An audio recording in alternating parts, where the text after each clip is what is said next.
Oceanography भूगोल से भी संबंधित है और ओशनोग्राफी एक इंडिपेंडेंट साइंस भी है।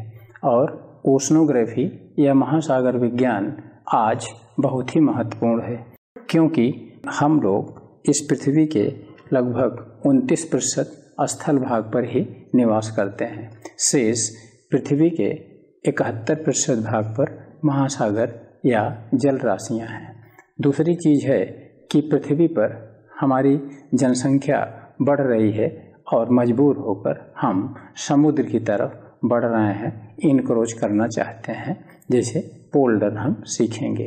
लेकिन समुद्र भी उत्सुकतापूर्वक हमारी तरफ आगे कदम बढ़ाता चला आ रहा है, क्योंकि ग्लोबल वार्मिंग हो रही है और सी लेवल राइज कर रहा है और समुद्र स्थल पर अतिक्रमण कर रहा है।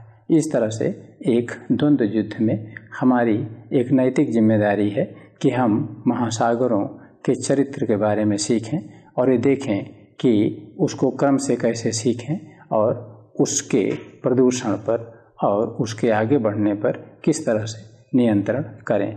आइए हम देखते हैं कि ओशनोग्राफी और ओशनोलॉजी में क्या अंतर है। ओशनोग्राफी ओशंस का सामान्य ग्राफिकल प्रेजेंटेशन है, सामान्य चित्रण है, लेकिन ओशनोलॉजी महासागर विज्ञान है, यह उसका वैज्ञानिक पक्ष है जिसको कि हम वैज्ञानिक दृष्टि से देखते हैं और ओशनोग्राफी को हम भौगोलिक दृष्टि से देखते हैं। लेकिन दो शब्द और हैं, एक है हाइड्रोस्फीयर और दूसरा है हाइड्रोलॉजी। अंडर ग्रेजुएट में इस अध्ययन को हाइड्रोस्फीयर कहा जाता है, जलमंडल, और हाइड्रोलॉजी उसी का एडवांस अध्ययन है, उसी का बढ़ा हुआ अध्ययन है।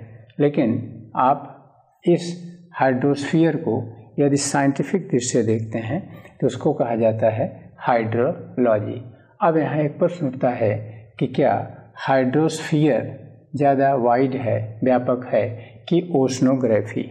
हाइड्रोस्फीयर को यदि आप डिफाइन करें तो हमारी पृथ्वी पर जल जहाँ जिस रूप में है वही है हाइड्रोस्फीयर। जल हमारी पृथ्वी पर महासागरों में तरल रूप में है, सतह पर झील नदी में तरल रूप में है, धरती के अंदर तरल रूप में है, उच्च अक्षांशों और ऊंचे पर्वतों पर ठोस रूप में है और वायुमंडल में गैसीय रूप में है। तो इन सब का सम्मिलित अध्ययन ही कहलाता है हाइड्रोस्फीयर। हाइड्रोस्फीयर माने जलमंडल। तो अंडर ग्रेजुएट में बच्चे को हर चीज़ सिखाई जाती है, लेकिन जब वही बच्चा अगली क्लास में जाता है तो उसको केवल ओशनोग्राफी तक ही सीमित कर दिया जाता है, क्योंकि जैसे जैसे उसका शरीर बढ़ता है, दिमाग बढ़ता है, वैसे वैसे उसका दृष्टिकोण सूक्ष्म होता जाता है। इसलिए यह है वैज्ञानिक अध्ययन केवल महासागर का, और ये है पूरे जल का किसी भी रूप में कहीं पर भी। अब आइए हम लोग यहाँ पर ओशनोग्राफी हमारा सिलेबस जो यूपीएससी द्वारा प्रिस्क्राइब्ड है और हर कमीशन में प्रिस्क्राइब्ड है, उसका एक मॉडल है। और इसी मॉडल में हम लोग देखते हैं कि चैप्टर्स कैसे साइंटिफिकली एक दूसरे से जुड़े हैं। इस मॉडल में यदि आप यहाँ पर खड़े हैं तो ये लैंड का पार्ट और ये है सी लेवल, समुद्र तल, और इसी तरह से लैंड का पार्ट ये भी है और ये है सी लेवल, समुद्र तल।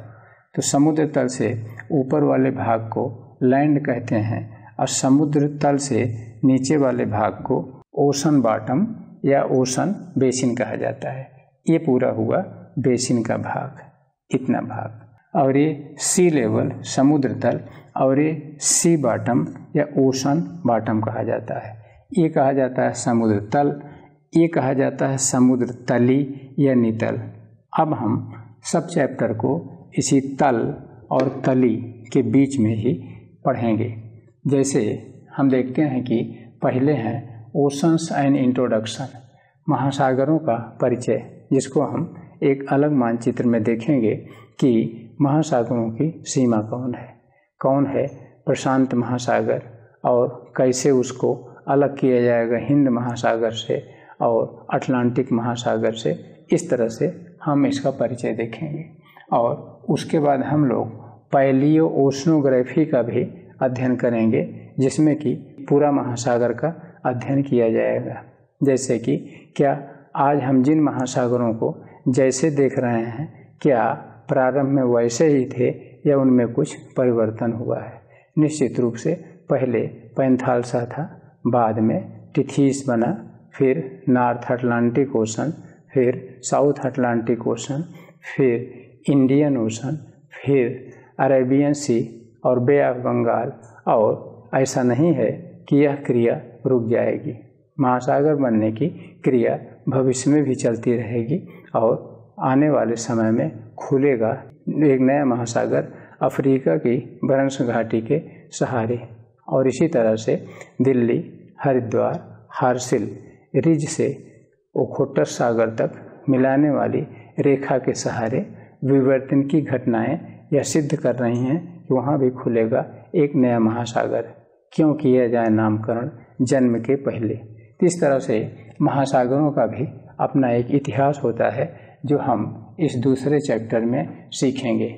और उसी के साथ इसमें हम ये भी देखेंगे कि पुराने महासागरों में खारापन क्या था, सेडिमेंटेशन कैसे होता था, उनकी पीएच वैल्यू क्या थी, ऑक्सीजन आइसोटोप, इन वैज्ञानिक पहलुओं का भी इसमें अध्ययन करेंगे। अब दूसरी चीज़ हुई कि हम लोग ये सी लेवल है और ये ओशन बॉटम है, तो हमारा पहला टॉपिक होगा, ये दोनों इंट्रोडक्टरी हैं। पहला टॉपिक जिस पर क्वेश्चन पूछे जाते हैं वो होगा ओशन बॉटम रिलीफ। वैसे तो इस पर भी भविष्य में प्रश्न पूछा जा सकता है या आने वाले समय में यूपीएससी कोई भी कमीशन इसको आपके सिलेबस में प्रिस्क्राइब कर सकता है।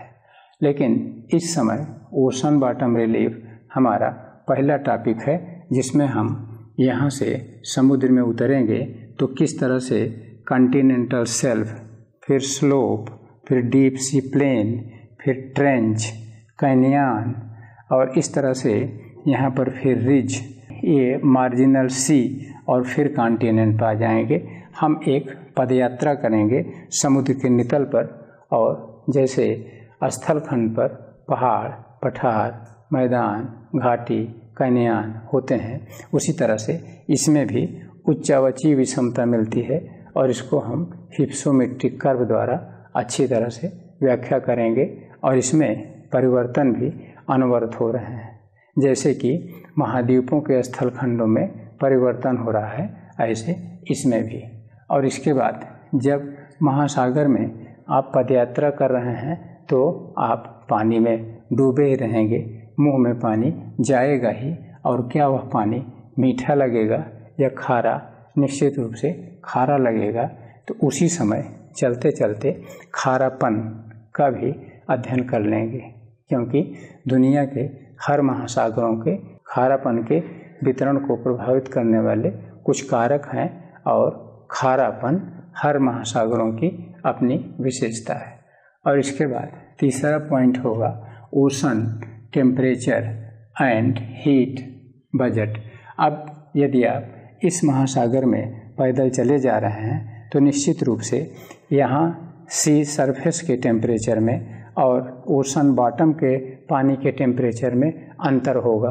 आपको गोताखोरी का काम करना होगा और समुद्र की सतह पर तापमान यदि 25 डिग्री सेल्सियस है जल का, तो नीचे जाने पर -2 डिग्री सेल्सियस भी होता है, जमता नहीं है। क्यों? इसकी चर्चा हम लोग इस टेम्परेचर के चैप्टर में करेंगे। हम लोग सतह से नीचे जाने पर क्यों टेम्परेचर घटता है और क्यों पानी -2 -4 डिग्री सेल्सियस पर जमता नहीं है, इसकी चर्चा हम लोग टेम्परेचर में करेंगे। और थर्मल बजट भी हम लोग, हीट बजट भी पढ़ेंगे। जैसा कि वायुमंडल में हम लोगों ने हीट बजट पढ़ा, इसी तरह से इसमें भी ऊष्मा बजट होगा, क्योंकि यहाँ का पानी अगर गर्म है, यहाँ का पानी ठंडा है, तो निश्चित रूप से दोनों के बीच में कोई न कोई करंट, कन्वेक्शनल करंट, चाहे लंबवत करंट और चाहे क्षैतिज तो चलेगी ही, और इसलिए हम लोग हीट बजट को एक आधार के रूप में पढ़ेंगे, जिसके परिणाम स्वरूप महासागर में अन्य घटनाएं भी होती हैं। उन घटनाओं में क्या क्या होता है, एक होता है करंट्स, और होता है वेव्स, और होता है टाइड। ये तीन की तीनों ऊपर की चीज़ें हैं, क्योंकि अंदर हम लोग चलते चलते उच्चावच पढ़ लिए और तापमान पढ़ लिए और सैलिनिटी पढ़ लिए, और अब पानी में जीव भी उग रहा है, क्योंकि हम लोग कोई जू प्लैंकटन मछली तो है नहीं। इसलिए हम जब ऊपर निकल आएंगे तो समुद्र की सतह पर देखेंगे कि यहाँ पर कुछ समुद्र के सतह में जल में गतियाँ हो रही हैं। कौन गति है? एक है करंट धारा, और धाराओं का कारण और परिणाम, उनका विश्व वितरण और उनके प्रभाव का गहन अध्ययन किया जाएगा। और इसी तरह से वेव्स जो उत्पन्न होती हैं वो हवाओं के कारण उत्पन्न होती हैं, जबकि धाराएं खारापन के अंतर और हवाओं के कारण होती हैं। तो हम वेव्स का अध्ययन करेंगे, और वेव का इम्पैक्ट कोस्टल एरिया में क्या पड़ रहा है, इसको हम लोग जियोमॉर्फोलॉजी में सीखेंगे। और इसके बाद टाइड भी, चंद्रमा के कारण महासागरों में जल के उभार को टाइड कहा जाता है, लेकिन हर ऊपर उठी चीज़ नीचे जरूर गिरती है, नीचे गिरने को एबिया भाटा कहा जाता है। इस तरह से हम लोग समुद्र के नितल, टेम्परेचर, सैलिनिटी को सीखने के बाद सतह पर उत्पन्न होने वाली विभिन्न गतियों का अध्ययन करेंगे, क्योंकि इन गतियों का संबंध ऊर्जा से है, और मानव ऊर्जा की दृष्टि से भी महासागरों की तरफ ललचाई दृष्टि से आज देख रहा है। हमारा नेक्स्ट टॉपिक होगा ओशन डिपॉजिट। जब हम इसमें अंदर पदयात्रा कर रहे थे तो हमारा पैर अंदर कुछ धंस जा रहा था। क्यों धंस जा रहा था? क्योंकि इसमें कुछ निक्षेप मिलते हैं। वह निक्षेप जैविक और अजैविक दोनों होते हैं, इसलिए हम लोग हर जगह के ओशन डिपॉजिट को सीखेंगे। और इनका यदि हम गहन अध्ययन करें तो हमको इन डिपॉजिट से या इन सेडिमेंट से या इस सेडिमेंटोलॉजी के अध्ययन से पुरानी पृथ्वी की पुरानी घटनाओं का पता लगेगा। और इसके बाद उसी में ओशन बॉटम डिपॉजिट में ही एक है कोरल रीफ और कोरल ब्लीचिंग। जैसा कि हम लोगों ने ओशन डिपॉजिट में जैविक अजैविक दोनों की चर्चा किया, तो यह जो कोरल हैं यह जैविक निक्षेप के होते हैं, जिनकी अधिक गहराई में नहीं मिलते हैं, क्योंकि अधिक गहराई में खारापन भी ज़्यादा होगा और टेम्परेचर बहुत कम होगा। वहाँ ये जीव जिंदा रह ही नहीं पाते हैं। बस 250 से 300 फीट की गहराई समुद्र तल से होती है, वहीं पर मिलते हैं द्वीपों पर, जैसे लक्षद्वीप, अंडमान, निकोबार और दुनिया भर के अन्य द्वीपों पर। इसलिए प्रवाल बहुत इम्पॉर्टेंट चीज़ है, और प्रवाल के निक्षेपों का प्रयोग सीमेंट इंडस्ट्री में भी किया जाता है। लेकिन दुखद बात यह है कि आज हम समुद्र को देख ही नहीं रहे हैं, अध्ययन ही नहीं कर रहे हैं, इसमें इतना हस्तक्षेप कर रहे हैं कि इसके फलस्वरूप प्रवाल मारे जा रहे हैं, जिसके लिए एक टेक्निकल टर्म कोरल ब्लीचिंग, प्रवाल विरंजन है। वैसे तो सभी जीव मारे जा रहे हैं महासागरों के, और लेकिन कोरल एक ऐसा जीव है जो कि बहुत नाजुक होता है, और यह महासागर के पारिस्थितिक तंत्र को बहुत मजबूत करता है, इसलिए इसको हम विशेष रूप से सीखेंगे। अगला है मैरीन रिसोर्सेज। हम लोगों ने समुद्र के नितल पर पूरी यात्रा किया, समुद्र के तल पर पूरी यात्रा किया, और मानव तो स्वार्थी है, वह इसमें से कई चीज़ों को पहचान लिया, और उस पहचानी हुई चीज़ को वह रिसोर्स कहा, क्योंकि वह उसके काम की है, चाहे आज चाहे आने वाला विज्ञान उसको उसके प्रयोग में लाएगा। तो इन रिसोर्सेज को हम लोग बायोटिक, मिनरल और एनर्जी 3 कैटेगरी में रखते हैं। बायोटिक का मतलब इसमें मिलने वाले मछली, फाइटोप्लैंक्टन, जू प्लैंक्टन, जितने भी बायोटिक हैं, और इसमें जीव बहुत हैं, और जीवों की चर्चा हर जगह की गई है, और उसको फाइटोप्लैंक्टन और जू प्लैंक्टन या एक्वेटिक बायोस्फीयर कहा जाता है। और समुद्र में मिनरल भी मिलते हैं।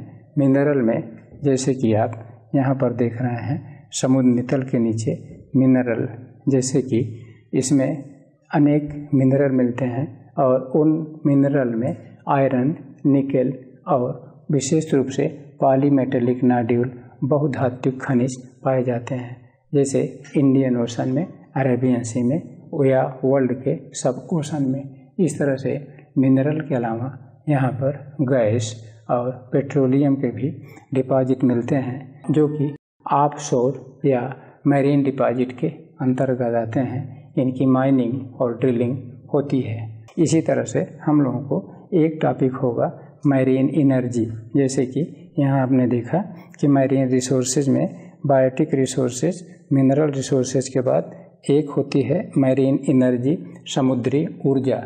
और समुद्री ऊर्जा में विशेष रूप से जो सतह पर मोशन होता है जल में, उसी से यह एनर्जी निकाली जाती है। जैसे वेव से वेव एनर्जी, टाइड से टाइडल एनर्जी और करंट से भी एनर्जी निकालने का प्रस्ताव चल रहा है। और एक ओस्प्रे एनर्जी होती है, ओसल सेल्फ पावर रिन्यूएबल एनर्जी। और अभी तक सुनामी से एनर्जी का कोई प्राविधान नहीं हुआ है, क्योंकि वो अचानक आती है और उसकी इंटेंसिटी का कोई ठिकाना नहीं है। लेकिन भविष्य में हो सकता है कि हमारा विज्ञान उससे से भी एनर्जी निकालने का सोचे।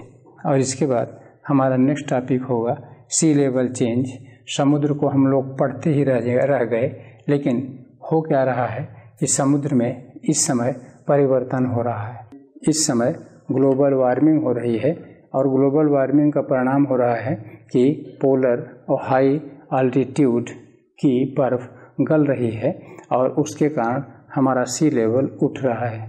लेकिन कभी कभी तो ग्लोबल कूलिंग भी हुई है, जैसे कार्बोनिफेरस काल और प्लीस्टोसिन काल में। कूलिंग में इक्वेटोरियल रीजन का भी टेम्परेचर कुछ घटता है, उसके बावजूद भी वहाँ सूर्य लंबवत होता है, इसलिए कुछ न कुछ वाष्पीकरण वहाँ से होता है और वह वाष्प त्रिकोशीय संचरण से ऊंचे ध्रुवीय भागों में जम जाती है और इस तरह से बर्फ़ की चादर फैलती है, लेकिन निम्न अक्षांशों में सी लेवल नीचे चला जाता है।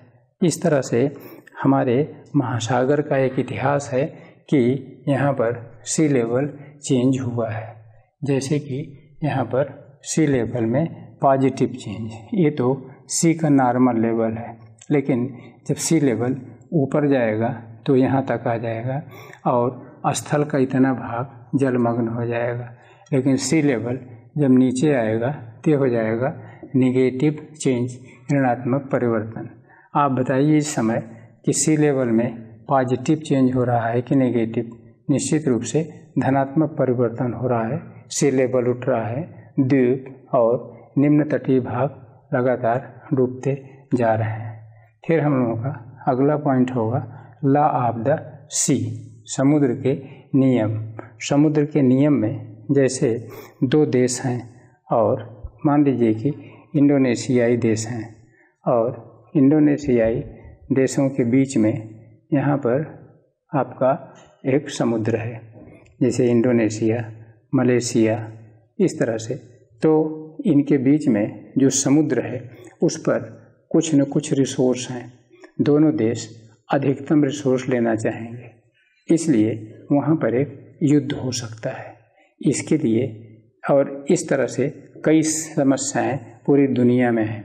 इस युद्ध से बचने के लिए यूनाइटेड नेशंस में एक लॉ बनाया गया। लॉ बनाकर हर देश को उसके तट से कुछ दूरी तक अधिकार दिए गए। जैसे यह किसी देश का पार्ट है, मान लिया है कोई कंट्री है और यह कंट्री सपोज इंडिया है। इंडिया का एक द्वीप है लक्षद्वीप। अब लक्षद्वीप इंडिया की सॉवरेंटी या संप्रभुता में है, इसलिए इंडिया का ही है। इसलिए लक्षद्वीप से 12 समुद्री मील दूर तक को कहा जाता है टेरिटोरियल वाटर। भारत का यहाँ तक पूरा अधिकार है और लक्षद्वीप के तट से 24 समुद्री मील दूर तक को कंटिगुअस जोन या सन्नद्ध मेखला या पेटी कहते हैं। यहाँ तक कस्टम, फिस्कल और अन्य अधिकार दिए गए हैं और यहीं तट से 200 नॉटिकल माइल के दूरी तक को एक्सक्लूसिव इकोनॉमिक जोन, विशिष्ट आर्थिक पेटी कहा गया है, जिस पर कि इसको रिसोर्सेज को निकालने का और कुछ अन्य अधिकार दिए गए हैं इसमें। लेकिन यह देश आर्टिफिशियल आइलैंड का निर्माण नहीं कर सकता है। इस तरह से हम लोग इस चीज़ को पढ़ेंगे लॉ ऑफ सी, और उसमें इंटरनेशनल रिलेशंस या IR की भी चर्चा करेंगे और महासागरों में किस तरह से रिसोर्सेज के लिए युद्ध और टेंशन हो रहे हैं इसको हम देखेंगे कि कैसे दो बहुत खास जिगरी दोस्त USA और कनाडा आज दुश्मनी के रास्ते पर उतर आए हैं। और इसी तरह से हम लोग मैरीन पोल्यूशन, यदि हम लोग यहाँ पर समुद्र में हस्तक्षेप कर रहे हैं और इसमें संसाधनों को निकाल रहे हैं तो निश्चित रूप से समुद्री प्रदूषण हो रहा है। इसमें जल की क्वालिटी भी घट रही है, सैलिनिटी में अंतर आ रहा है और हम कूड़ा कचरा उसमें डाल रहे हैं। तेल की ड्रिलिंग से ऑयल लीकेज हो रहा है। इस तरह से महासागर के स्वास्थ्य को हम क्षतिग्रस्त कर रहे हैं। और लास्ट में हम लोग, सिलेबस में तो नहीं दिया गया है, लेकिन अप्लाइड ओशनोग्राफी भी सीखेंगे। हो सकता है कि UPSC आने वाले समय में अप्लाइड ओशनोग्राफी भी रख दे, जैसे कि अप्लाइड जियोमॉर्फोलॉजी और अप्लाइड क्लाइमेटोलॉजी आपके सिलेबस में रख दी गई है। तो अप्लाइड ओशनोग्राफी में हम लोग सीखेंगे कि ओशनोग्राफी और ओशनोलॉजी के नॉलेज को हम लोग किस तरह से ह्यूमन वेलफेयर के लिए यूज कर सकते हैं और उसी के साथ वहाँ पर इन्वायरमेंटल कंजर्वेशन या सस्टेनेबल डेवलपमेंट या निर्वहनीय विकास को ध्यान में रखते हुए और इसके स्वास्थ्य को रख सकते हैं और इसके स्वास्थ्य को हम लोग संरक्षित रख सकते हैं। तो इस तरह से हम लोग देखते हैं कि ये अंडर ग्रेजुएट का लड़का हाइड्रोस्फीयर जब पढ़ेगा तो यही सब सिलेबस में होगा, और जब इसको साइंस फैकल्टी का कोई स्टूडेंट हाइड्रोलॉजी पढ़ेगा यही चीज़ें होंगी, और जब MA MSc का स्टूडेंट ओशनोग्राफी पढ़ेगा सब टॉपिक यही होंगे, और ओशनोलॉजी कोई और नेक्स्ट हायर लेवल का साइंस भी यही चीज़ें पढ़ेगा। कुल मिला के इसको देखते तो सब हैं, एक छोटा सा बच्चा मछुआरे का इसको देखता है और एक अंडर ग्रेजुएट का लड़का भी देखता है और एक साइंटिस्ट भी इसको देखता है। बात यह है कि देखने का नज़रिया क्या होता है, और आप तो एक कंप्यूटर हैं, आपको बहुत सूक्ष्म दृष्टि से इसको निहारना चाहिए।